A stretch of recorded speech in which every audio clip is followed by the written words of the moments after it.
ચંદ્રગુપ્ત મૌર્યનો દરબાર ભરાયેલો છે. રાજા સિંહાસન પર બિરાજમાન છે. રાજ્યના લોકોની મુશ્કેલી બાબતે વાતચીત થઈ રહી છે.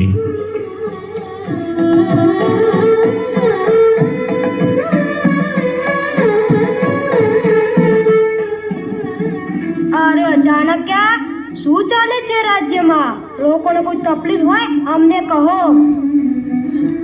મહારાજ, શિયાળાનો સમય છે અને ખૂબ જ ઠંડી લાગી રહી છે. ઘણા એવા ગરીબ લોકો છે કે જેમને ઠંડીથી બચવાનો કોઈ ઉપાય નથી. તો મહારાજ, એનો કંઈક ઉપાય કરો. અરે ચાણક્ય, તો પછી લોકોને ગરમ કામલા વેચો. મહારાજ, અત્યારે હું આ ગરમ કામળા મારા ઘેર લઈ જાઉં છું. સવારે આયોજન કરીને વહેંચીશ. ભલે, જેવી આપની ઈચ્છા એ ચાણક્ય.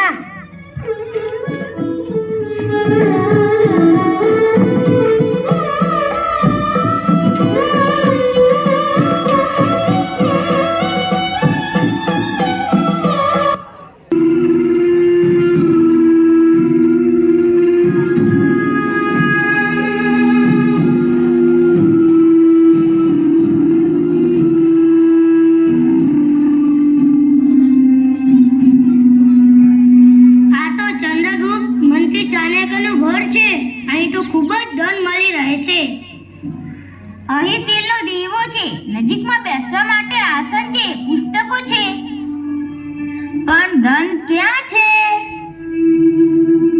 આ ઓરડામાં તો નથી લાગતું. ચાલો બીજા ઓરડામાં પ્રવેશીએ. અરે, ઠંડી ખૂબ જ લાગે છે. અરે જુઓ તો ખરા, અહીં કેટલા બધા ગરમ કામલા મૂકેલા છે. તેમ છતાં આ મહાશય કેમ કામલાનો ઉપયોગ કરતા નથી?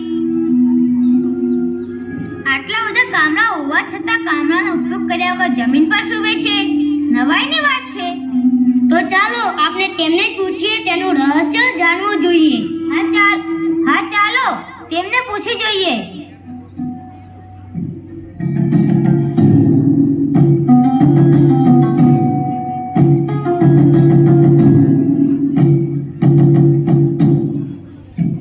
શ્રીમાન, અમે ચોર છીએ. ચોરી કરવા માટે આવ્યા છીએ, પણ અમને આશ્ચર્ય થાય છે.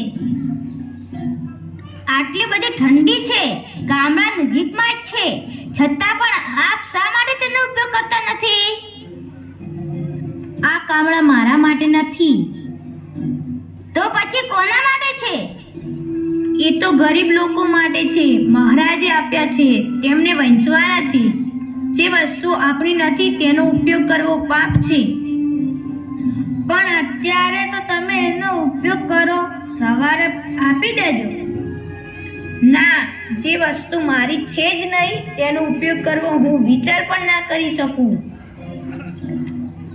અરે, અમે તો દરરોજ આવું પાપ કરીએ છીએ. અમે ચોરી કરીને જ પેટ ભરીએ છીએ. દરેક વ્યક્તિએ પોતાનું કર્મનું ફળ ભોગવવું જ પડે છે. હા, આજથી માંડીને હવે કદી પણ પાપ નહીં કરીએ. કોઈ દિવસ પણ ચોરીનો વિચાર નહીં કરીએ અને મહેનત કરીને જ અમારું પેટ ભરીશું.